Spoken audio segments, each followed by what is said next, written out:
Mifamurtida é um medicamento que já possui registro sanitário pela Anvisa. Olha, desde que a Anvisa registrou mifamurtida no Brasil, né, ela tendo registrado esse medicamento, entrou na cobertura das operadoras de planos de saúde naturalmente, ok? Mas aí você pode me perguntar assim, mas eu tive uma recusa, conheço alguém que teve uma recusa. Por que tem operadora de plano de saúde que continua fazendo a recusa de um medicamento como mifamurtida? E aí?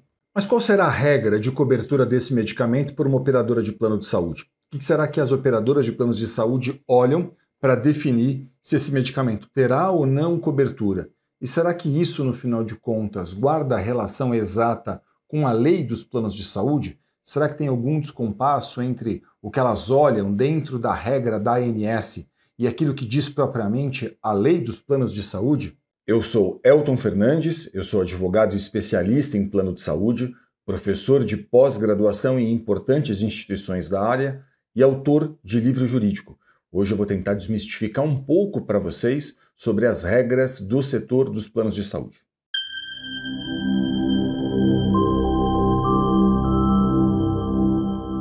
Olha, esse medicamento é um medicamento de uso ambulatorial para o tratamento do câncer. E nessa situação especificamente, a regra da ANS entende que ele tem cobertura automática e obrigatória pela operadora de plano de saúde, sempre que a prescrição do médico estiver em acordo com a bula autorizada pela Anvisa, aprovada pela Anvisa no Brasil. Então, vou repetir a regra para vocês. O que entende a ANS nesses casos desse medicamento especificamente é que se a prescrição médica foi feita exatamente em acordo com a bula, a cobertura pela operadora de plano de saúde deve ser obrigatória, ok? Isso é o que entende a regra da ANS. E, portanto, em que situações a operadora de plano de saúde costuma recusar esse tipo de tratamento? Ela costuma recusar esse tipo de tratamento naquelas situações, então, em que a indicação do médico não está estritamente em acordo com a bula. E aí alguém pode me dizer assim, mas por que o médico faria uma indicação que não está em acordo com a bula? Isso é absolutamente natural. Por quê? Porque muitas das vezes esse médico, por exemplo, ele participa de congresso, ele participa de palestras, ele participa até ativamente, por exemplo, da leitura de estudos científicos, e esse profissional ele pode ver, por exemplo, que novos estudos já indicam esse tratamento ao caso específico de um beneficiário. E aí ele faz o quê? Ele, se aproveitando desse conhecimento que a ciência já concedeu a ele se apoderando desse conhecimento, então, ele às vezes viu um congresso da ASCO nos Estados Unidos, que é o maior congresso de todo o mundo, oncológico, né, o maior congresso oncológico de todo o mundo, ele pode ir lá e fazer o quê, então? Ele pode ir lá e falar assim, vou fazer a prescrição a esse paciente, mesmo não estando em acordo com a bula autorizada pela Anvisa. Isso é um erro? Em hipótese alguma. Se ele está se baseando na ciência, não tem erro nenhum da parte do profissional. Um médico não se pauta propriamente pela bula aprovada pela Anvisa. Ele se pauta pela ciência, ele se guia por esses indicadores todos que a ciência baliza a ele. E aí, claro, uma vez que eles tenha feito a indicação, fora dessas condições que estão na bula, a operadora de plano de saúde costuma classificar isso como um tratamento experimental. Essa é o maior tipo de recusa que a gente vê na prática. Ela diz, o caso não está em acordo com o rol da ANS, o caso não está em acordo com a DUT 64, o caso não está em acordo com as diretrizes de utilização, ela sempre vai utilizar, esse tratamento é experimental, é off-label, e basta que o médico, então, tenha indicado o tratamento em acordo com a ciência, ok? Que esse tratamento, então, estará em acordo com a lei. Por quê? Olha, não é errado que um médico faça a indicação de um tratamento em desacordo com a bula. Isso, por si só, não constitui qualquer tipo de erro por parte do profissional. Por quê? Porque vamos imaginar o seguinte, esse médico, muitas vezes, ele está ali acompanhando os melhores e mais importantes congressos sobre a oncologia. Ele está participando, então, de congressos dentro da ASCO, lá nos Estados Unidos, que é feito anualmente. Ele está vendo as publicações científicas de estudos que vão saindo. E aí ele tem uma bula que está aqui aprovada, mas que está defasada, por exemplo, né, à luz do que a ciência já produziu, à luz daquilo que a ciência já está indicando. O que ele faz? Veja, o médico se pauta pela ciência, é isso que ele tem que fazer. Esse é o cotidiano do exercício da profissão dele. Então, nesse caso, é muito comum que o médico faça a indicação desse tratamento. É muito comum que ele olhe para esses estudos científicos e faça a indicação que, nesse momento, está até em desacordo com a bula aprovada pela Anvisa, mas está em acordo com a ciência, está em acordo então com tudo aquilo que a ciência está dizendo para ele. Só que aí tem um descompasso entre a bula aprovada pela Anvisa e a regra da ANS, e tem um descompasso então entre a ciência. E nessa situação, claro, o médico pode ir lá e fazer um relatório, ele pode justificar tecnicamente a opção dele, ele pode ir lá e fazer, explicar para a operadora de plano de saúde, então, por que esse tratamento, mesmo estando, por exemplo, em desacordo com a bula, ele é um tratamento tão relevante ao paciente.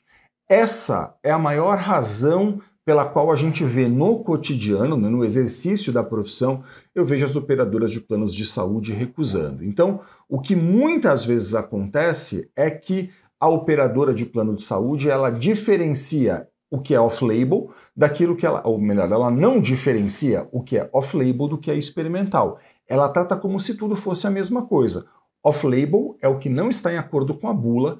Experimental, no final de contas, não tem nada a ver com a bula. Experimental, a gente deve classificar isso apenas como aqueles tratamentos que não têm lastro técnico-científico.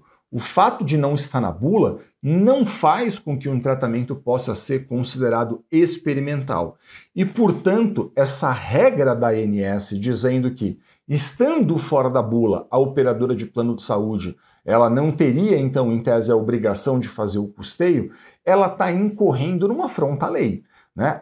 Essa regra da ANS, ela é uma regra hierarquicamente inferior à lei. E sempre que houver uma contrariedade entre a regra da ANS e a lei, vale o que na prática? Vale a lei e não a regra da ANS. Nessa situação, um advogado especialista em plano de saúde vai poder analisar o seu caso e ele vai poder, então, a partir dessa análise, entender o seguinte: se está em acordo com a regra da ANS, ele pode, ele mesmo, inclusive, ajudar você a formalizar a reclamação dentro da ANS. Essa é uma prerrogativa que o advogado tem, que esse profissional possui.